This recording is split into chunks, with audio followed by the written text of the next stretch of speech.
RSS ಪಥಸಂಚಲನಕ್ಕೆ Bhim army ಅಡ್ಡಿ ಮಾಡ್ತಿರ್ತಕ್ಕಂಥ ಆರೋಪಕ್ಕೆ ಸಂಬಂಧಪಟ್ಟಂತೆ ವಿಜಯಪುರದಲ್ಲಿ ಶಾಸಕ ಬಸನಗೌಡ ಪಾಟೀಲ್ ಯತ್ನಾಳ್ ಆಕ್ರೋಶವನ್ನು ಹೊರಹಾಕಿದ್ದಾರೆ. ಹೆಸರಿಗೆ ಮಾತ್ರ ಅಂಬೇಡ್ಕರ್ ಹೆಸರು ಹಾಕಿದ್ದೀರಿ ನೀವು. ಜಮ್ಮು ಕಾಶ್ಮೀರದಲ್ಲಿ ಆರ್ಟಿಕಲ್ 370 ತೆಗೆಯಲಾಯಿತು.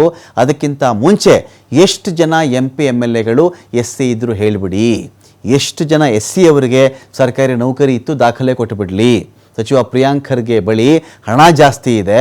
ಕಲಬುರಗಿಯಲ್ಲಿ ಎಲ್ಲ ದಲಿತರಿಗೆ 10 ಲಕ್ಷದ ಮನೆ ಕಟ್ಟಿದ್ರೂ ಕೂಡ ಪ್ರಿಯಾಂಕ್ ಖರ್ಗೆ ಆಸ್ತಿ ಕರಗಲ್ಲ.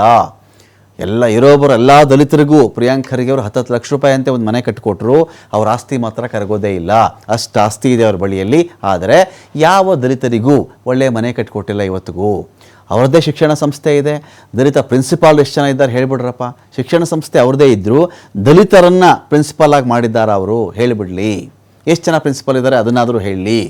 ಕಾಂಗ್ರೆಸ್ನವರು ಇನ್ನು 2 ವರ್ಷ ಹಾರಾಡ್ತಾರೆ, ಹಾರಾಡಲಿ, ಆಮೇಲೆ ನಾವೇ ಅಧಿಕಾರಕ್ಕೆ ಬರ್ತೀವಿ ಅಂತ ಹೇಳಿ ಯತ್ನಾಳ್ ಮಾತಾಡಿದ್ದಾರೆ. ನೀವು ಭೀಮ್ ಆರ್ಮಿಯವರ ಸಾಬೂನು ತೊಗೊಂಡೇನು ಮಾಡಿರಲ್ಲ. ಇದು ಬಾಬಾ ಸಾಹೇಬ್ ಅಂಬೇಡ್ಕರ್ ಅವರ ನೀತಿಯ ವಿರುದ್ಧ.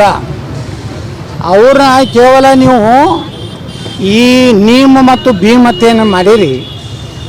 ನಾ ಕೇಳ್ತೀನಿ ನಿಮ್ಗೆ, ಕಾಶ್ಮೀರ್ನಾಗ ಇದೇ ನಿಮ್ಮ ನೆಹರು, ಇದೇ ನಿಮ್ಮ ಇಂದಿರಾ ಗಾಂಧಿ, ನಿಮ್ಮ ರಾಜೀವ್ ಗಾಂಧಿ ಜಮ್ಮು ಕಾಶ್ಮೀರ್ನಾಗ ಆರ್ಟಿಕಲ್ 370 ತೆಗಿಕ್ಕಿಂತ ಮುಂಚೆ ಎಷ್ಟು MLAಗಳು MP ಗಳು SC ಇದ್ದರು. ಎಷ್ಟು ಮಂದಿ SC ST ಜನಾಂಗದವರು ಸರ್ಕಾರಿ ನೌಕರಿ ಇತ್ತು. ದಾಖಲೆ ಕೊಡಲಿ. ರಾಹುಲ್ ಗಾಂಧಿಯವರು ಕೊಡಲಿ, ಪ್ರಿಯಾಂಕ್ ಖರ್ಗೆಯವರು ಕೊಡಲಿ. ಕಾಶ್ಮೀರದಲ್ಲಿ SC ST ರಿಸರ್ವೇಷನ್ ಇರಲಿಲ್ಲ. ಬಾಬಾ ಸಾಹೇಬ್ ಅಂಬೇಡ್ಕರ್ ಅವರ ಮನಸ್ಸಿನ ವಿರುದ್ಧ ಕಾಶ್ಮೀರಕ್ಕೆ 370 ಕೊಟ್ಟಿದ್ದರು. ಓನ್ಲಿ ಜನರಲ್ ಇತ್ತು. ಎಲ್ಲ ಮುಸಲ್ಮಾನ್ರೇ. ಯಾವುದೋ ಜಮ್ಮು ಕಾಶ್ಮೀರ ಆಫೀಸರ್ ಮುಸಲ್ಮಾನ್ರು, ಎಲ್ಲ MLA MPಗಳು ಮುಸಲ್ಮಾನ್ರು. ಒಬ್ಬ SC MLA ಇಲ್ಲ.